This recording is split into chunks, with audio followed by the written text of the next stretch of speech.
আসসালামু আলাইকুম। ওয়ালাইকুম আসসালাম। আমি এখন দাঁড়িয়ে আছি। আপনারা দেখতে পাচ্ছেন যে এই যে সচেতনতা ক্যাম্পেইন সুন্দরবনের মলদের অংশগ্রহণের অনুষ্ঠান। তো এখানে অনেক মলরা আছে। তো দেখতে পাচ্ছেন যে অনেক মলরাই খুব শীঘ্রই একটা প্রোগ্রাম শুরু হবে। তো আজ আপনাদের দেখাবো যে বাঘের মুখ থেকে বেঁচে আসা এক ভাইয়ের জীবনী। আচ্ছা ভাইজান, আপনার নামটা? আমার নাম মোহাম্মদ কামাল হোসেন। আপনার বাঘের আক্রমণটা সম্পর্কে একটু বলেন, কিভাবে হয়েছিল?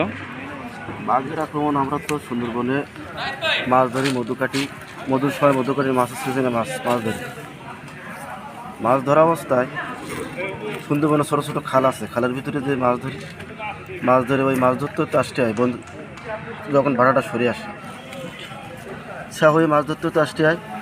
বাঘ যদি বনের ভিতরে থাকে তো আমাকে দেখার কোনো ক্ষমতা নেই, যদি চোখের সামনে পড়ে সেই সময় সেটা দেখতে পাইনি। বাঘ মাছ ধরতে হতে আসে তাহলে নিকট আমার নৌকায় রশিকান্ত পাচ্ছিল, বাঘ ছিল আমার সামনে, উঠে দাঁড়ায় বাঘ দেখতে পেয়েছি, আমি দেখছি ও লাভ দিয়ে সামনে থাবা দিলে আমি কিন্তু ওই খালের ভিতরে চিতে পড়ে গেছি। যখনই পড়ে গেছি তখন বাঘ আমার বুকুর করে এসে উঠে বাঘের মুখ আর আমার মুখ কাছাকাছি। আর আমার সাইডে যে ছিল ওনারা বলছে তুমি তো আমার ফ্রি দেন, আমি কিন্তু মরি না। আর উনি বলেছে তুমি নড়লি কিন্তু কামড়াবে। 40-45 মিনিট বাঘের বুকের তলে আমি খালের ভিতরে যে নরম কাদা দুই কানের ভিতরে ঢোকার পরে যখন ওনারা চিল্লা ফলার আওয়াজ না পাইছি তখন আমার রেখে চলে গেছে কিনা মানে মাথাটা উঁচুরে দেখছি।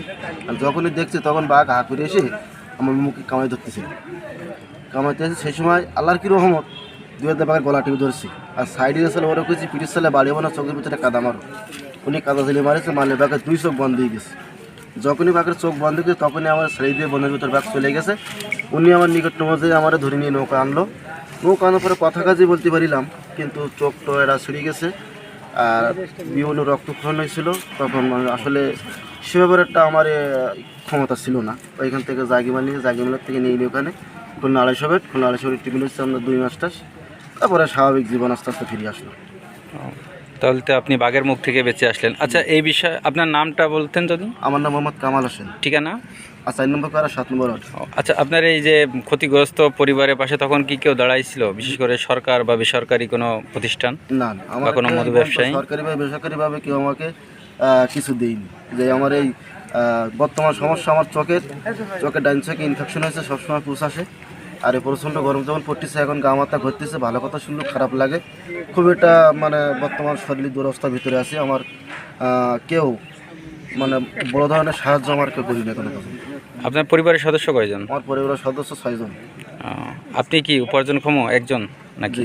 আমি ইনকাম করি একজন। আমি আচ্ছা, ছেলেমেয়েরা কি করে? ছেলে মেয়ে ছোট এখন। আচ্ছা, এখন কি যান যাই আপনার শুধু এই সাইড না এই সাইড? ও, এখান থেকে আছে চোখের কোনা দিয়ে, এখানে একটা আছে, এর একটা আছে, এর একটা আছে, হাত পর্যন্ত এখান থেকে একটা আছে।